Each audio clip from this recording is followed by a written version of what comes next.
Good afternoon. Today is the perfect day to work on improving post-secondary outcomes for all students. I am Denise Bradley Mitchell, Director of District Engagement for NIPSE, and today I'm joined online by my colleagues, the NIPSE partners. Today we have Dr. Joyce Brown and Greg Darniter. Today we're going to be talking about the Power of Hope Awards, and I'll turn it right over to Joyce. Joyce? Good afternoon, everyone, and let me add my welcome. We are so happy that you have joined us this webinar, which will feature our Power of Hope award-winning districts. My name is Joyce Brown, and we are so proud to introduce you to the work of the districts across the nation that have supported, empowered, and engaged school counselors as data-informed college and career readiness leaders. They have moved their counselors from the periphery of the work into a central role to help all students reach for an education beyond high school. We are simply thrilled that you have joined us today. Before we get started, I just want to share a little with you about the work of NIPSE. We fondly refer to ourselves as NIPSE, and our motto is that of leadership, a data strategy, and school counselor engagement. This model is rooted in the work that Greg, Kelly, and I all did as founders of the Chicago Public Schools College and Career Readiness Department back in 2003. Greg served as director, Kelly was the director of data, and I served as a director of school counseling. I entered that position from serving as a practicing school counselor for 34 years at a large urban high school in Chicago. Many of the strategies that we implemented still exist today, and Chicago Public Schools continues to see increased post-secondary outcomes. Since launching NIPSE, we have engaged over 300 district-level teams, and many of them report increased post-secondary outcomes based upon implementing the NIPSE model. When former Superintendent Arne Duncan and our own Greg Darniter joined the Obama administration, they carried many of the strategies we implemented into the Department of Education and the White House. Greg served as Michelle Obama's White House Reach Higher team lead, and I had the pleasure of serving as a counselor advisor alongside of many other national counselor leaders to host 5 national Reach Higher convenings, all focused on strengthening school counseling and college advising. For these reasons and many more, NIPSE is even more excited today to partner with Reach Higher to sponsor the Power of Hope Awards. NIPSE firmly believes that school districts are the unit of change, and they can structure systems to help all students achieve post-secondary success. We are so excited for you to hear firsthand the work of our winning Power of Hope districts. Our work informs us that so many times counselors are assigned inappropriate duties, but these Power of Hope winning districts, although they have 50% free and reduced lunch populations, these counselors are engaged as integral partners in the district's post-secondary attainment strategies. I will now turn it over to my partner, Greg Darniter, who will share a little bit more about the background and the impetus for the Power of Hope Award. Greg? Thanks, Joyce. The picture that you're about to see, there it is of Michelle Obama in January of 2017, just 10 days prior to the Obamas leaving the White House. And this was the very last public event that Michelle did at the White House, where she is honoring school counselors of the year from across the country. So this award, just to give you a little bit of background, at this event and the comments that she made, the name of the award, Power of Hope, comes from her speech, where she challenged not only counselors and encouraged them around this concept of hope and why as educators we do what we do, but also challenge students to maintain their hope for the future and their preparation and the such. So there are 4 elements within the Power of Hope, within the Reach Higher strategy, which, as Joyce mentioned, I had an opportunity to help formulate the conceptual framework of it. And the first one is to expose students to college and career opportunities. This whole idea of familiarizing young people with the world of work and with higher education and the such. The second concept is around financial affordability in terms of going on to higher ed and having filling out the FAFSA form, but much more than that is really understanding the cost involved, the financial costs involved in going to college. The third is around academic planning and using the summer as a critical time of learning and doing internships and the such. And then the fourth is, so those first 3 points are around students. And the fourth point pillar within Reach Higher is around school counselors and the critical element that counselors play in terms of creating strategies within their schools, within their districts, around college and career. For at least the high school years, from the NIPSE standpoint, we talk about it from the middle, including the middle grades, so the secondary grades. But we also stress the importance of starting as early as possible, even in kindergarten, around college and career. So it's my pleasure to introduce to you Stephanie Owens, who is the Executive Director of Reach Higher. She is actually on the NIPSE Board of Directors and joins Eric Waldo, who is the original founding Executive Director of Reach Higher. So Stephanie, it's great to have you with us, and it's all yours. Hi, everyone. Thank you so much for having me on the call today. So excited to continue this work and so excited to continue to lift up the school counseling profession, most importantly.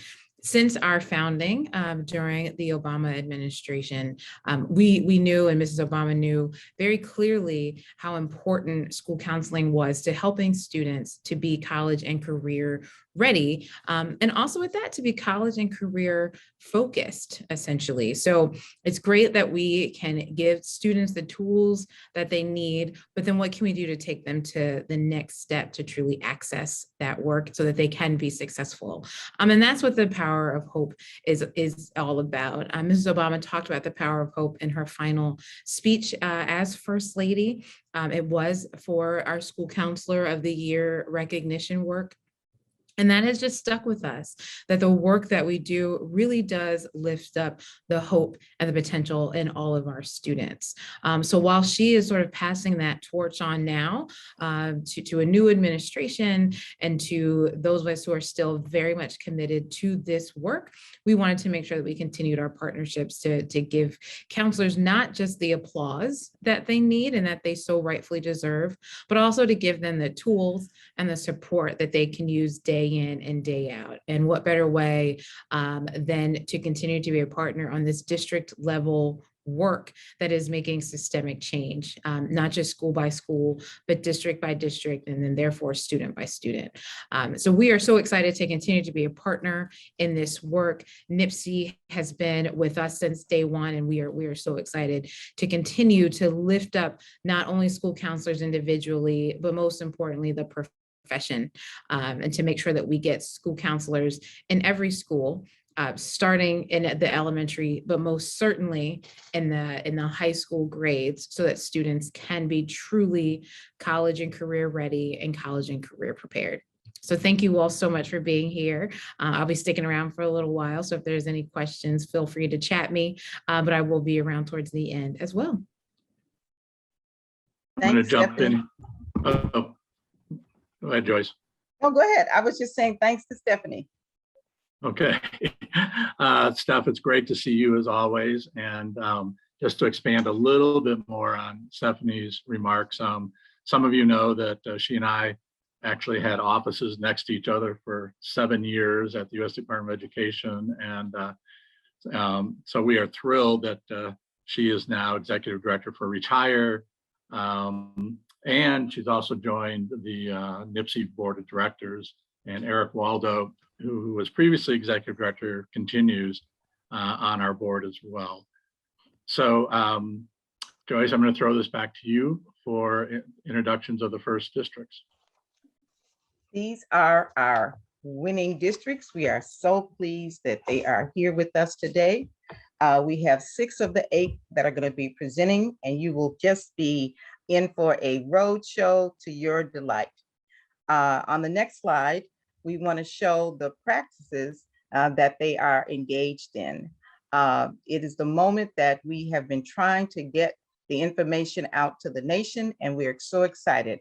On the next slide, please, Amanda, you will see the district practices. We have the Spotlight Award winners. We have Columbus, Iowa, who's going to present on the high school counselor and community engagement model that they have.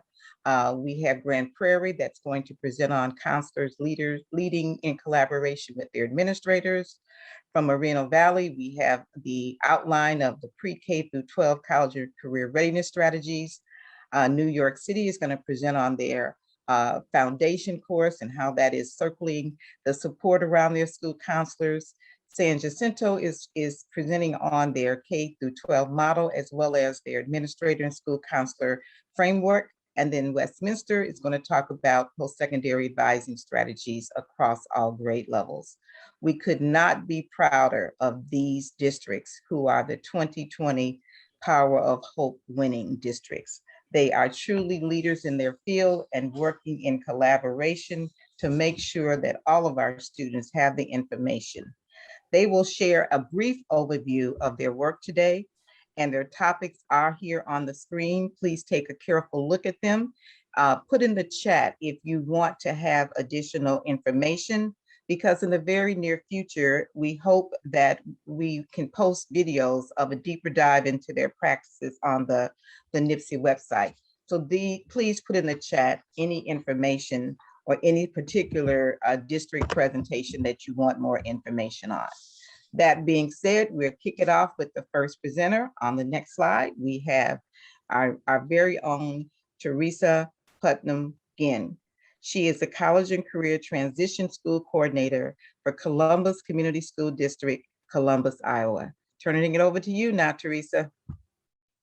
Thank you, Joyce. Welcome, everybody. So my little town of Columbus Junction, Iowa is very small. My graduated class at Columbus Community High School is this year 52 students. But the unique thing about my position is that I'm shared between 2 high schools and a community college. So if we could go to the next slide, I can explain it a little bit more. So this is the bridge that is locally with us. Our community college is about 30 minutes away from Columbus Community High School.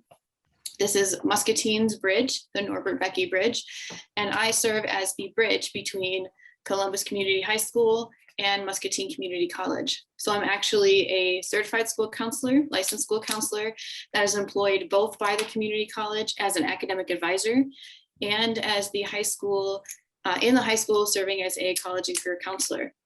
So I'm focusing on junior and senior level students and building upon the work that my 7 through 12 school counselors have done, and then making very specific and intentional meetings with these students and their families to have them move across the bridge into post-secondary life. So I am serving as an academic advisor also in the community college. So I meet with my alumni from Columbus Community High School bi-weekly. We have a lot of post-secondary intentions at Columbus, and unfortunately, not always the enrollment and persistence that we had hoped for. So having me, this is my 5th year doing it, having me both in the high school and the college, every need that was met at the high school level, whether it's food insecurity, homelessness, mental health counseling, those things are also met at the college level with me serving as their advisor once a week. They do have an academic advisor that does schedule their classes. I'm just there sort of like a student advocate. Some things that I have done is at the college level, I'm an advising team member. So I attend all the meetings, receive all the trainings, understand in real time when there are changes to programming or changes to transferability of courses. And then I'm able to bring that knowledge back into the high school, serving as the academic advisor of our high school dual enrollment.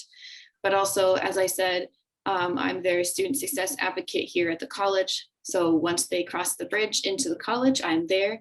I help with summer melt. So my contract follows the high school schedule, but I save days to meet with students over the summer to be sure that every box is checked for them to start in the fall.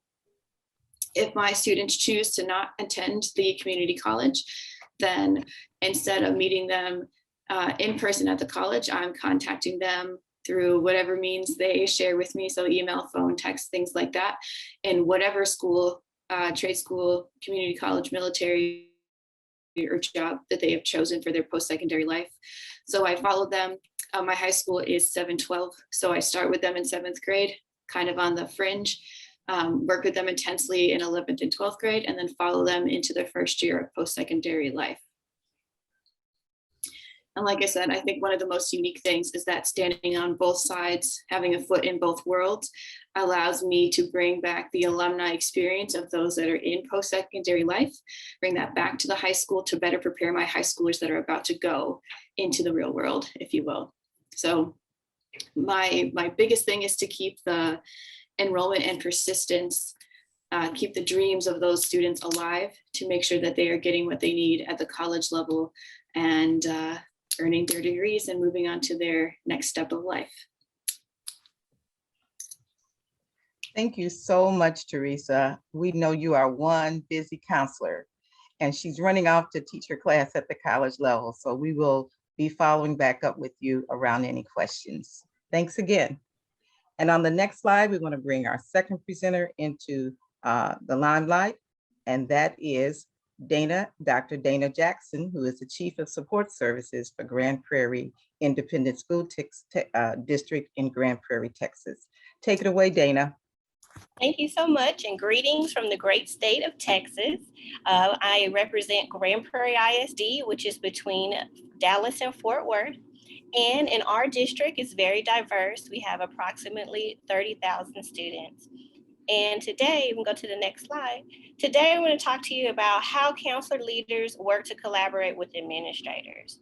So as the Chief of Support Services, I get an opportunity to serve counselors, social workers, the college access and college readiness programs, and our family engagement programs.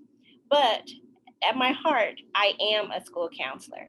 And in this role, usually this is a role for administrators, principals, but our district chose a different approach to make sure that counselors are represented in supporting students.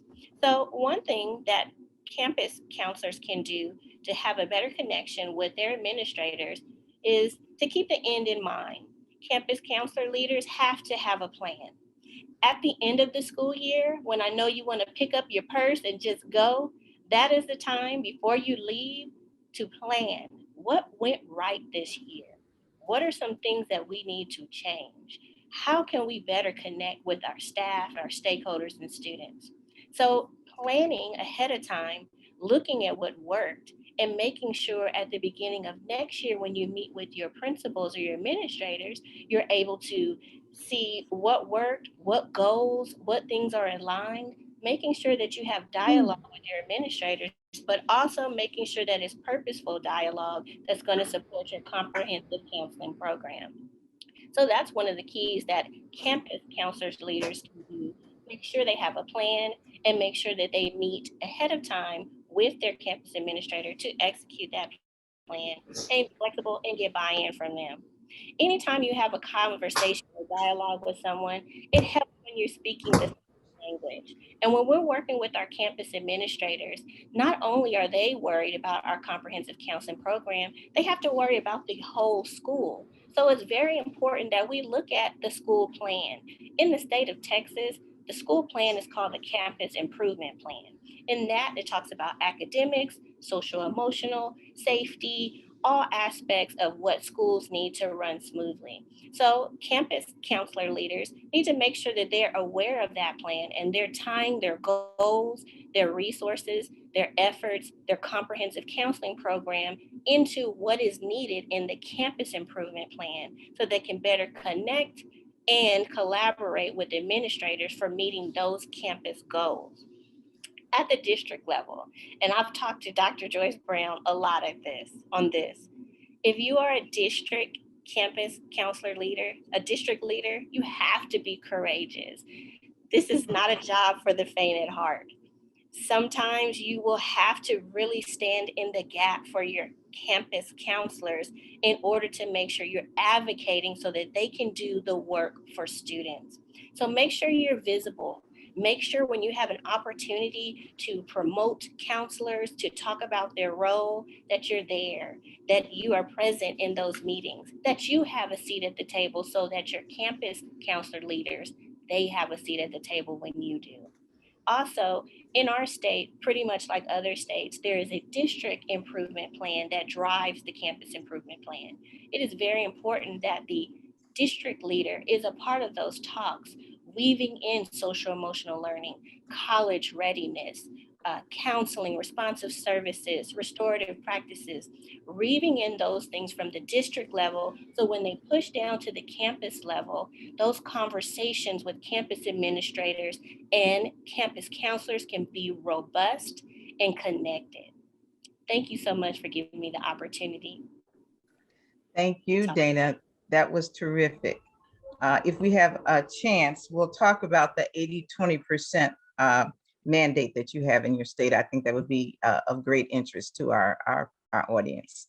Okay, next up, we have Moreno Valley. We have our school counselor extraordinaire, Frances Rose. She's a high school counselor. She also serves on the district leadership team. Take it away, Frances. Well, thank you. And I appreciate the introduction because I do feel a little bit intimidated because I'm just one of those campus, counselors. And I'm looking around at all the people who are involved here and I realize the power that they have. So I appreciate you including us in this. You can go to the next one.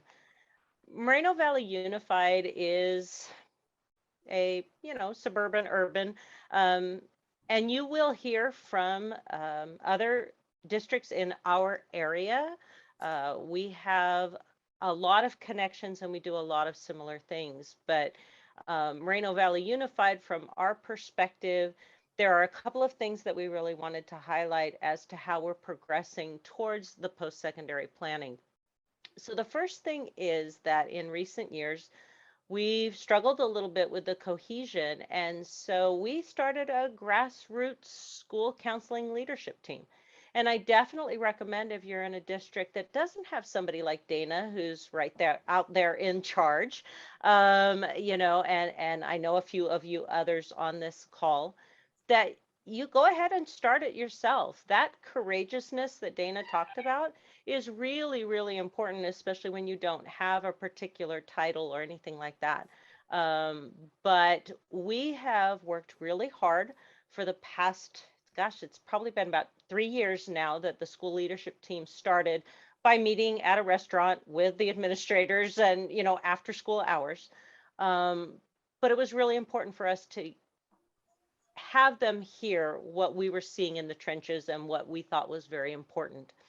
So we have developed very powerful working relationships with the district and the site administration. In most of our sites, we work very closely with our administration, but I have to give an honorable mention to our superintendent, Dr. Martin Rex Kedziora, because he listened from day one.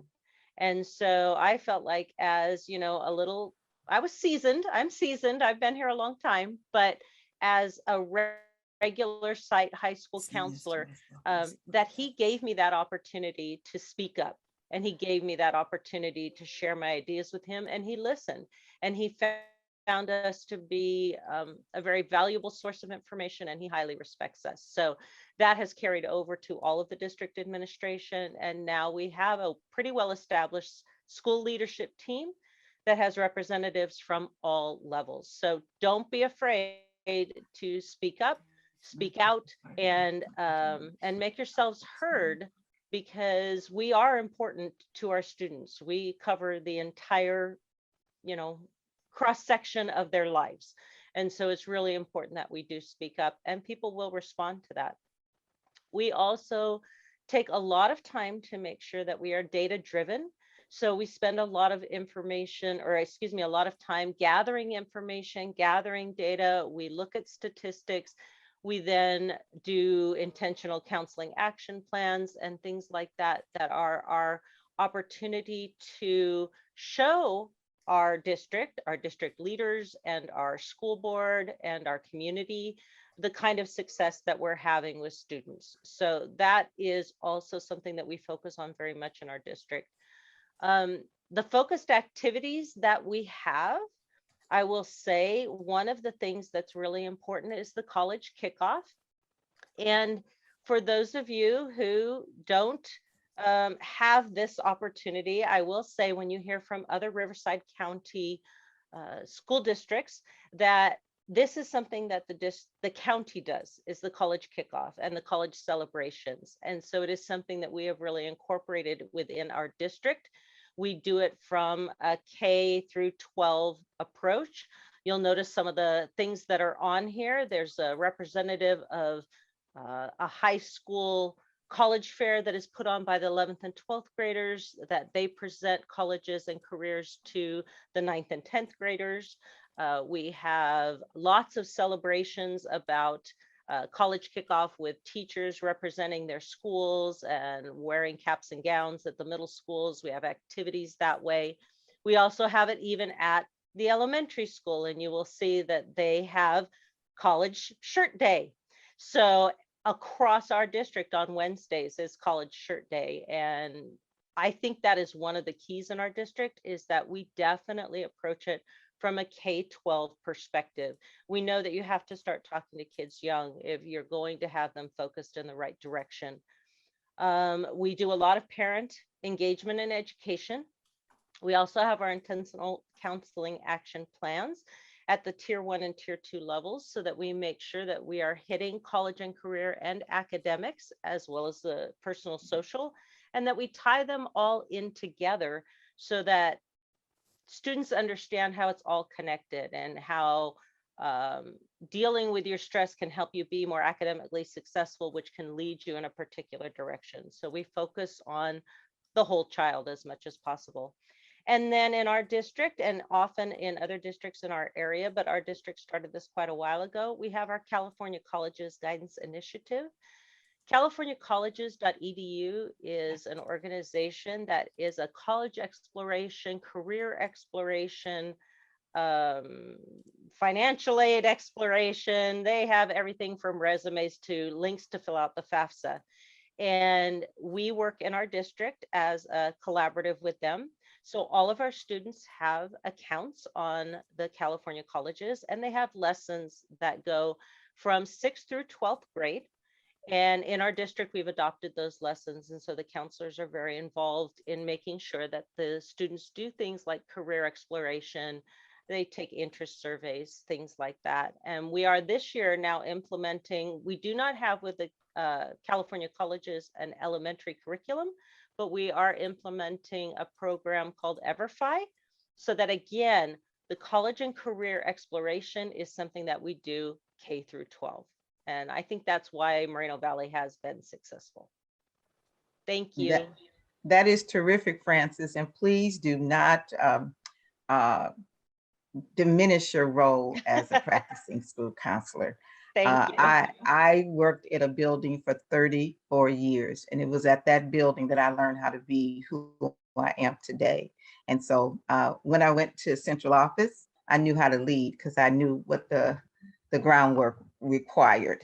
So I always uplift you, practicing school counselors, and I'm sure Dana and other district leaders will agree. They're the best leaders because they have that experience. And so you're a leader in your own right. So congratulations, you're doing fabulous work. Thank you. All right, so you heard from Moreno. Next up, we are going to hear from the New York Department of Education.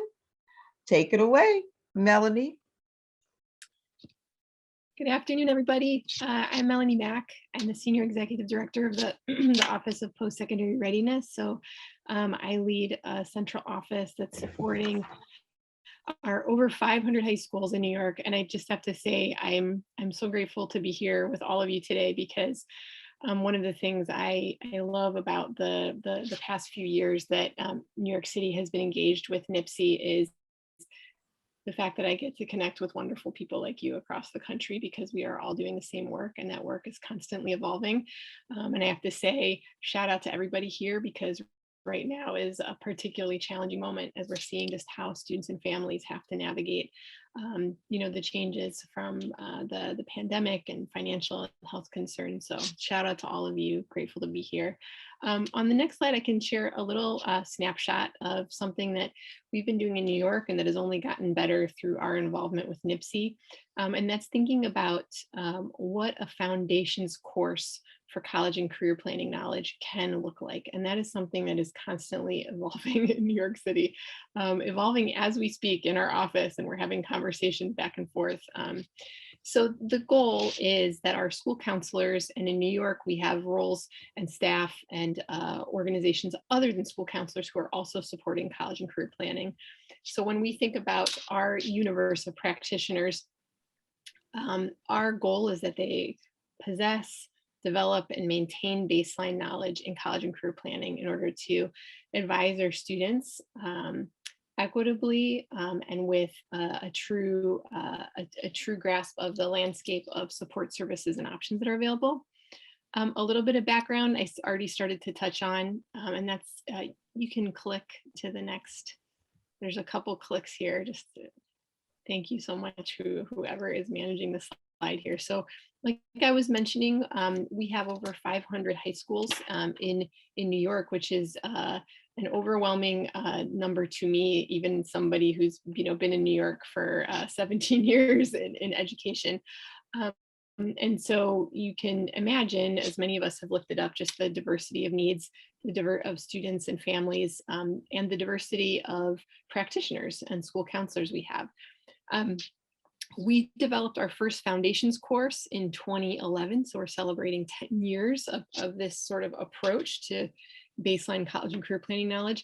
And just to give you a sense, we train typically 1,000 to 1,500 staff members each year when you think about incoming school counselors, new staff, and some of the turnover that you naturally see, as well as folks who are continuing to take sort of refreshers.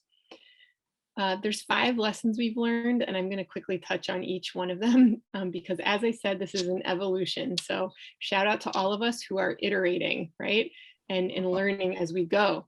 So lesson number 1, when thinking about whatever your district's version of a foundations course might look like. Number 1 is setting measurable learning targets. Really, really check your assumptions on what you think school counselors and your community should know, or what they may have learned in grad school or through internships, right? If we're thinking about an equitable system for our students and equitable systems of support for our school counselors, we have to be extremely precise about the learning targets that we all want to hold ourselves accountable.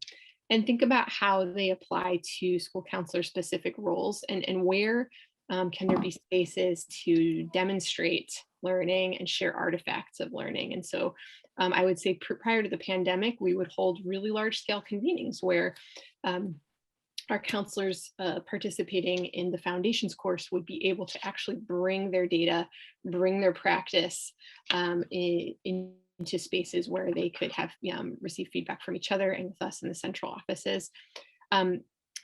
Number 2, this lines up with number 1. Really look for content gaps in your own course, right? And in your own professional learning that you're offering, and look for content gaps, content knowledge gaps in counselor and practitioner knowledge base, right? In the conversations that you're having with the community of counselors in your district. We have to be very clear-eyed because our landscape is already evolving. I know in New York City, we're seeing some changes in college enrollment trends, right? We're seeing some changes in financial aid trends. We have to be really clear-eyed about where that exposes content gaps in our own knowledge as a central team, in the knowledge of our counselors, and constantly iterating on where we may need to add more into the course. I also, a push-pull that we have is in using partners to develop professional learning.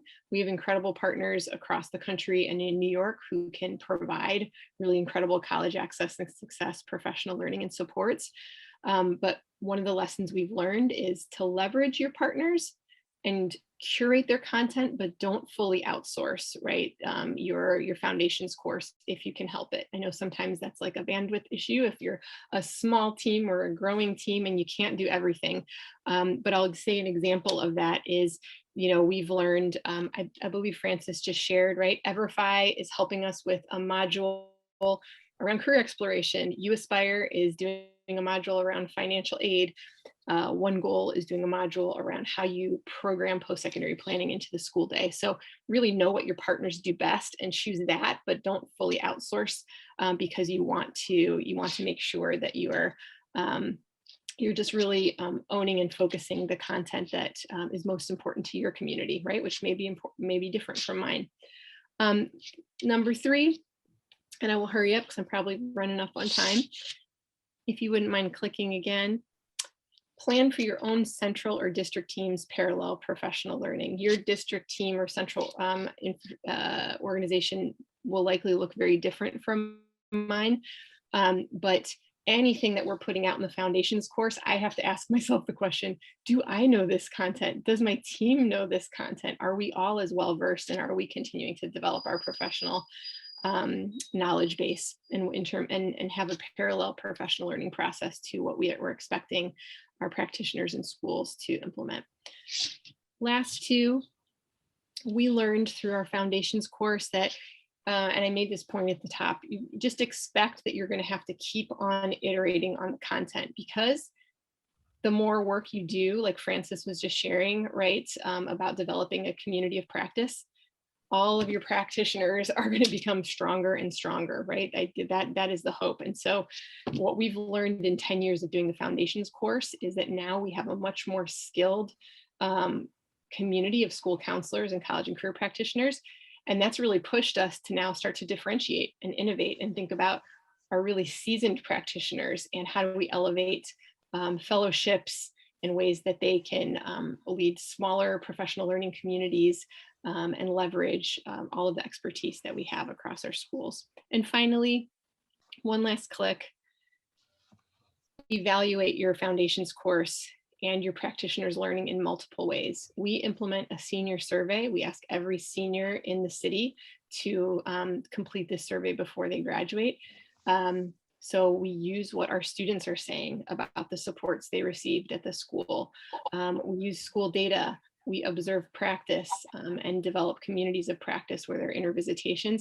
These are all great ways to just keep pushing yourself to think about the effectiveness of the professional learning you're offering, the foundation you're building for school counselor expertise, and where it needs to continue to evolve.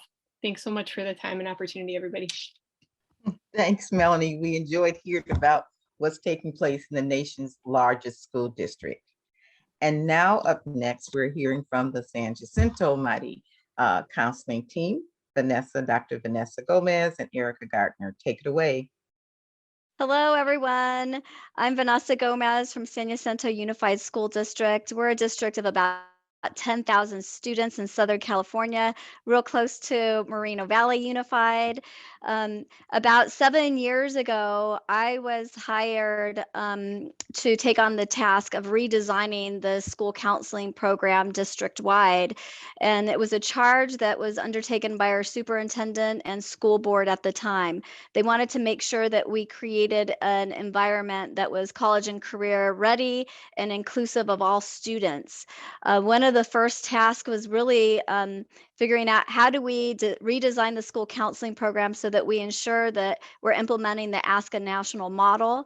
And we realized at the time that we had to redefine the role of the school counselor and make sure that the school counselors understood what their role was, but importantly, train our administrators and our leaders from the top down on what was the role of the school counselor and what did that Ask a model look like. So we started that work and we're able to increase some college and career indicators.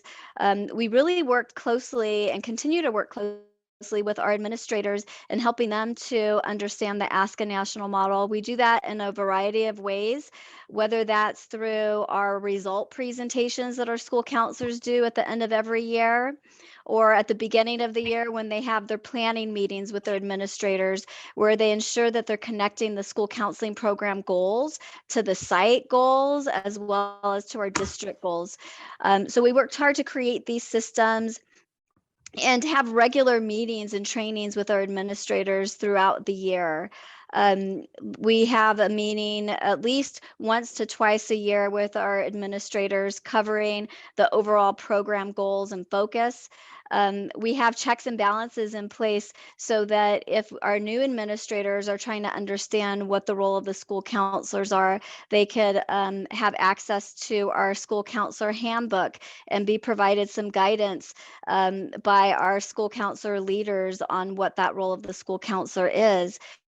We have TK-12 school counselor meetings monthly and PDs available to our school counselors. And we also have school counselor boot camps to train our emerging school counselors and our interns so that they understand the full scope of our program. I'm going to turn it over to Erica to talk about some of the practices. Thank you. So school counselors, just like teachers, work with a multi-tiered system. Tier 1 for all students, these are our core curriculum lessons and our summer melt work. Tier 2 for some students, like our small groups that are based off of data. And Tier 3 for a few students, which is really our crisis response, our individual meetings with parents and students where we're able to refer out to outside services. However, we also work with a multi-tiered, multi-domain system of support, or as we call it, MTMDSS. We not only focus on the tiers, but we also work with the 3 domains of academic, college, career, and social emotional. And then our program goals are driven by data and align with our schools and district goals.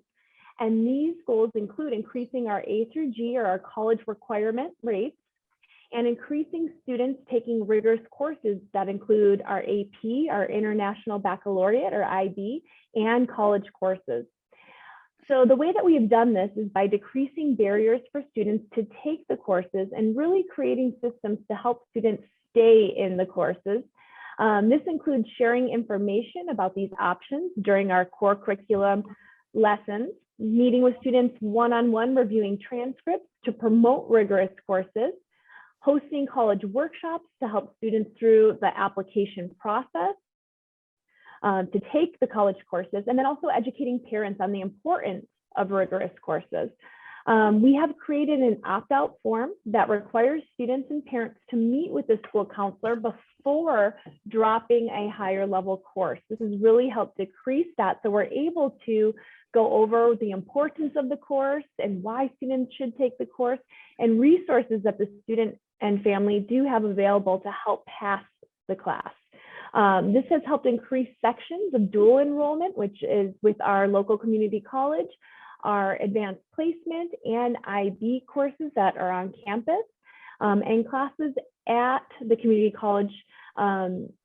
This also allows for buy-in from administrators to help support school counselors in their work, because these goals do align with their goals as well. So thank you so much for having San Jacinto Unified here with you today.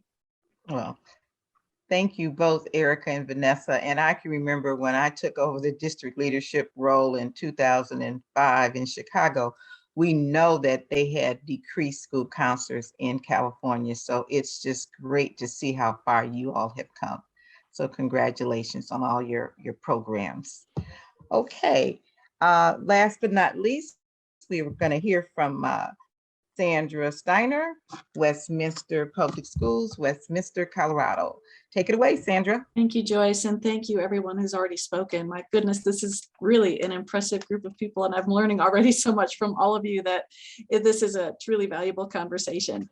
And I feel like I am only sharing the work that my team is doing, because they really do, boots on the ground is how this stuff happens. And so Francis, yeah, you're right where it happens. So keep up the great work.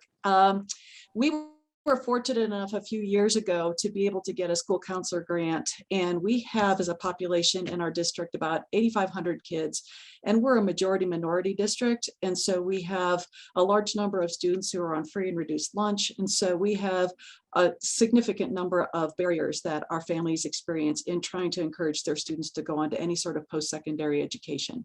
And so we knew we had to do something fundamentally different in order for us to be able to shift the dialogue that was happening in the district.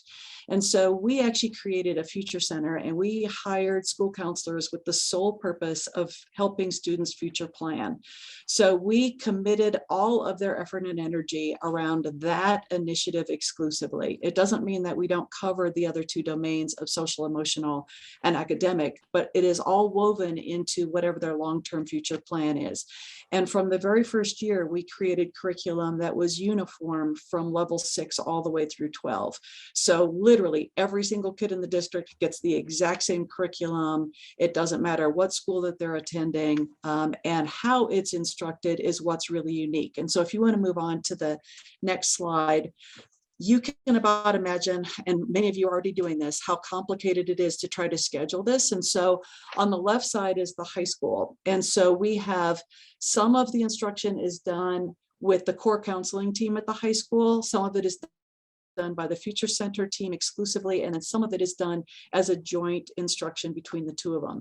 We all know that at any moment in time, some crisis could happen in a building and it will pull out your core counselors. And so somebody still needs to be able to go in and offer the curriculum to the students. And so it is currently available in a multitude of formats. We really prefer it if it's delivered in person. And so our focus is to get a school counselor in front of these students as many times as possible to be able to deliver it. But as a backup, we've actually created playlists for every single one of these things. And so students who happen to miss it for the day are still able to go back and get that curriculum. And then the school counselors at the Future Center are charged with ensuring the participation rates remain very high. And so they will go back and they will check every single student that was in attendance to make sure that they actually got the lesson and then they completed the required activities. And so we know who did it and who didn't do it. So we have in the high 90s in terms of participation rates from our 6th grade through 12th grade. On the right-hand side is the middle school, and this is just a baby schedule. If you go to the next slide, you'll see the more robust schedule of how we handle middle school. And so it is scheduled out to the individual class, the individual building, individual grade level, and we now have 2 teachers, Future Center counselors that are doing all of this instruction. And so they divide every single school from 5th grade through 8th grade, and they personally deliver every single one of these lessons to all of these kids. And it is a huge tracking and management situation, but we feel like that is the most important part of this, that no kid slips through the cracks. And so we make sure that we touch 100% of them. And if you do not happen to make it to that instructional day, they have follow-up one-on-one instruction with all of the kids that miss this. We have planned one-on-one instruction in the key years. And so senior year, you do not escape us.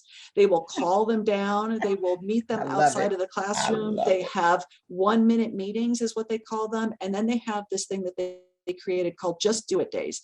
So we don't care if you're going to work, if you're going to the military, if you're going to college, if you're going to a trade school, I don't care what it is that you're doing, but you need to demonstrate that you have taken some steps to be able to prepare for that day after graduation. And so they have Just Do It Days where they actually go into the room with the counselor that they need for exactly what the plan is that they intend to pursue.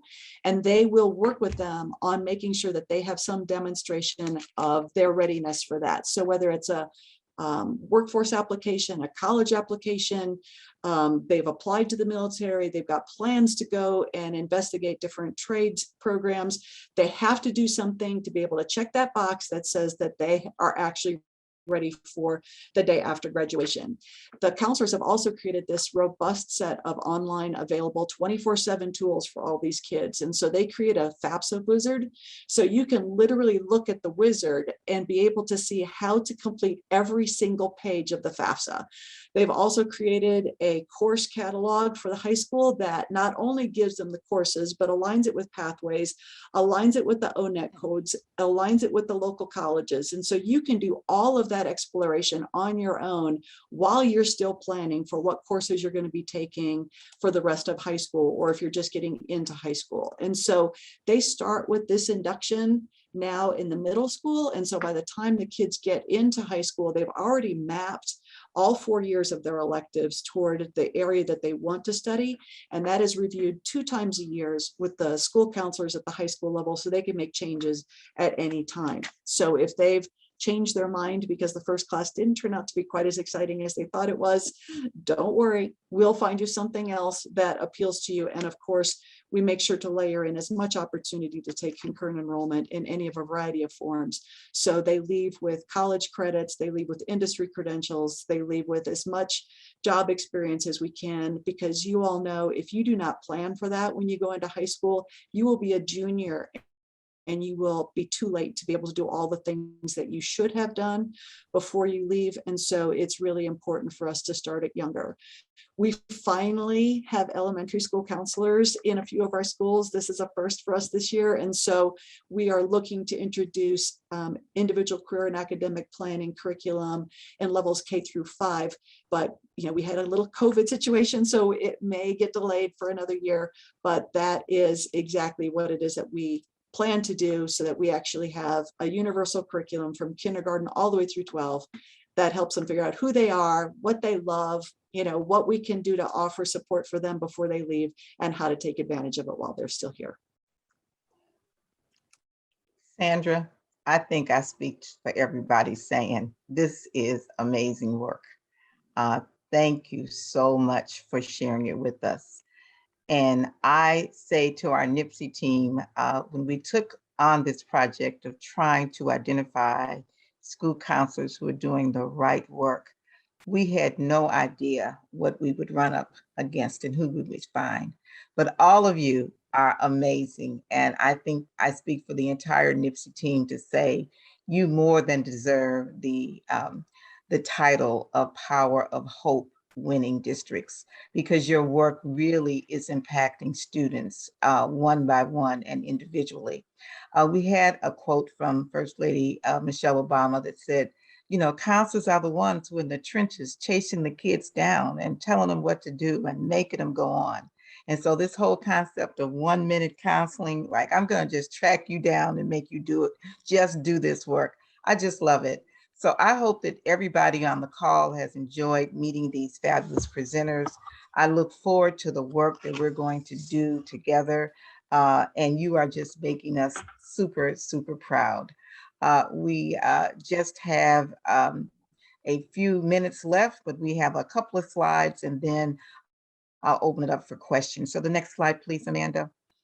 What we want to say here is that, again, time does not permit for really in-depth, because I have 1,000 questions to ask all of you. So I'm looking forward to engaging you in that next step of having a video presentation that we could do a deeper dive.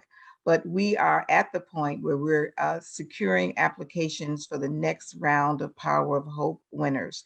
And personally, it's a personal goal of mine to make the world know and understand that counselors matter, and that we on this call are doing this work. We are not anomalies.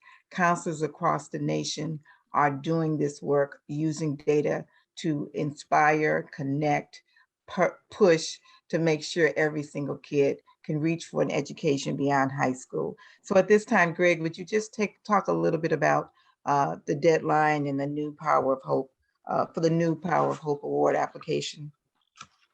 Thanks, Joyce, I will. And let me just add my congratulations to all of you. It's one thing to read your applications on paper, and then it's another thing to take the last 40 minutes and hear from your voices and just how you talk about your work, and to hear it all together. So we will be doing everything possible to take this webinar and push it out to different audiences. It will certainly be in our revised, updated website in the next 10 days, 45, 50 minutes is going to be spread much wider across the country. So thank you again. So just a reminder, and just to underscore many of the points that have been made up to now today, this is not an individual counselor award. It is not an individual high school award.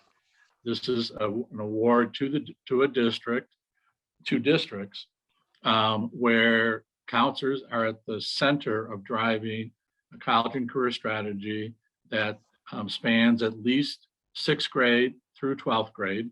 It can go into the lower grades, as some of you have clearly articulated your strategy includes, and it can carry over into post-secondary, as some of your strategies clearly evidenced by even splitting positions between the district and the higher ed institutions. So one of the things that we learned in doing this is that some of the best innovation, and this isn't to say anything about New York City being the largest district in the country, but some of the cleverest and real innovation that's happening is in rural schools or in districts that have limited numbers of high schools, 1, 2, or 3. And so it's to elevate districts, it's to elevate your commitment and dedication.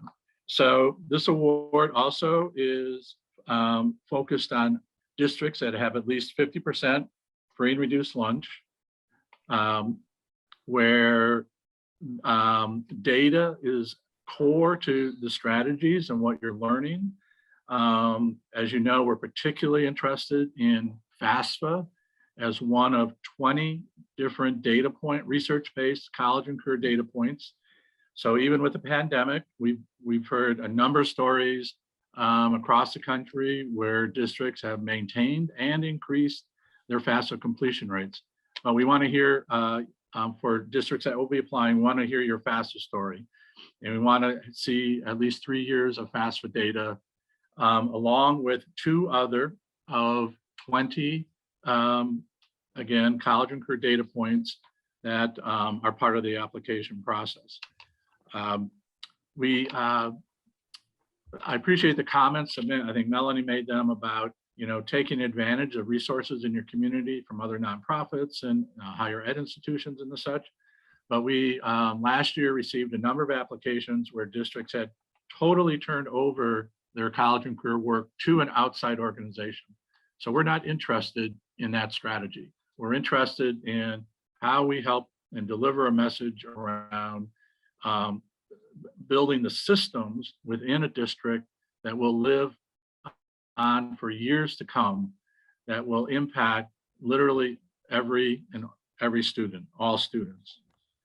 So the deadline is actually, 30 days from today? It's due December 17th. And we truly look forward to receiving the applications from districts from across the country. It can be any size district, which is evidenced by just who presented today. We are interested in charter management organizations in submitting. So we get questions each year. We have gotten questions last year and this year already about that. And yes, if you're part of a charter management organization and would like to apply for this, as long as you're, and most charters are considered a public school within a public school system, then we are interested in hearing from you. Joyce, I'll throw it back to you to cover anything I left out. No, you were perfect. We just want you guys on the call to push out the application to your networks. If you know of a district where counselors are working in an engaged and empowered fashion, we're trying to identify them and lift up the best practices, the best practice models to the decision makers. And so please help us get it out. And please, we will be reaching back out to you about the videos and other possibilities to keep this great momentum going. You just have no idea how thrilled the NIPSE team is to have you on this call and to hear, as Greg said, the work off the paper application and really hearing deeply about the practice. We have enjoyed it immensely. we have about 4 minutes left. Does anybody have any questions in the audience that they want to pose? If so, just unmute yourself and ask it out. If not, I do have one final question for our presenters. Anybody have anything? Unmute and shout it out.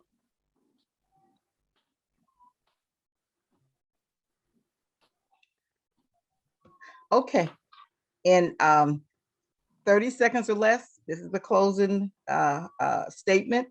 Please, because this is an interest of mine, principal-counselor relationships.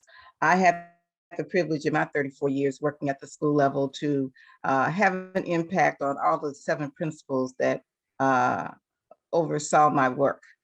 And so I'm very interested in principal-counselor relationships. So Francis, you said you got your superintendent to meet you at a restaurant to say, listen, counselors got to do differently and listen to us. Data said she they train the principals. Vanessa said they don't let anybody come in and and not know what counselors do. So just give me one strategy, one point of how you get that done, because I talked to many districts where principals don't understand the roles and the counselors are not being effective because of it. So Francis, tell me how you got Dr. K to meet with you.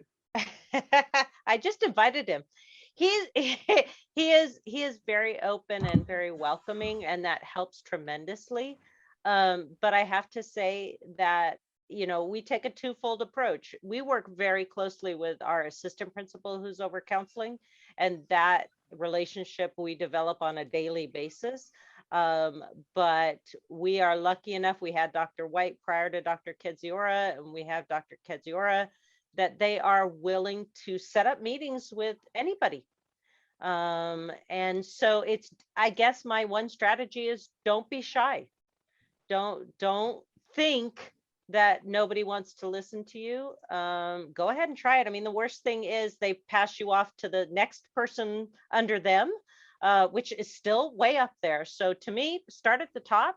Work with your people at your school site, but start at the top, and you'll be amazed at what they are willing to listen to.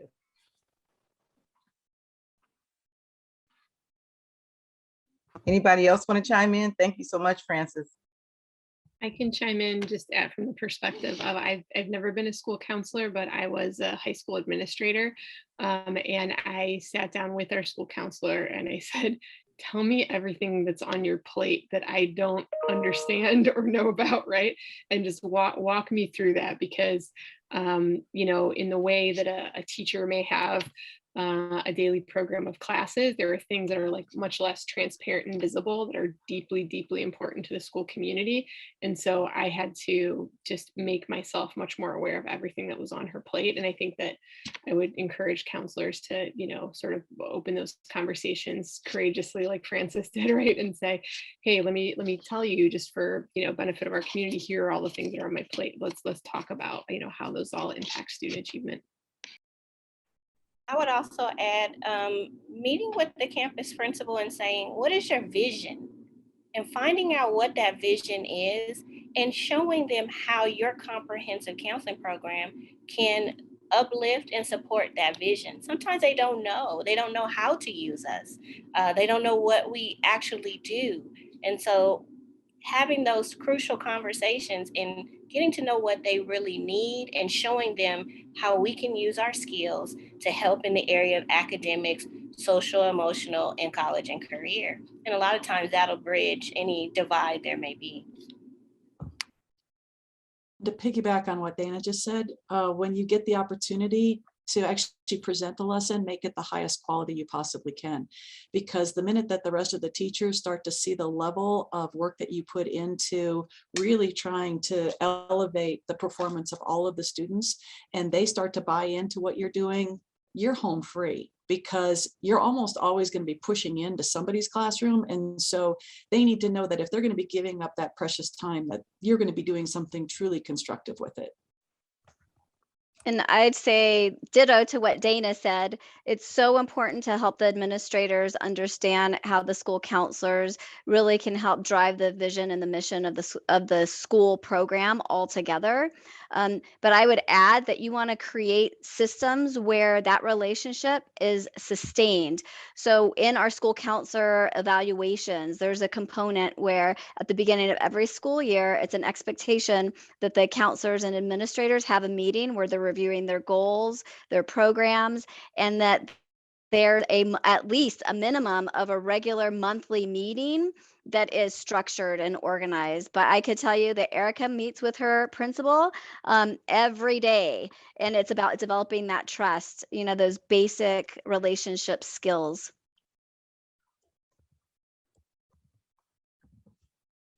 Yep.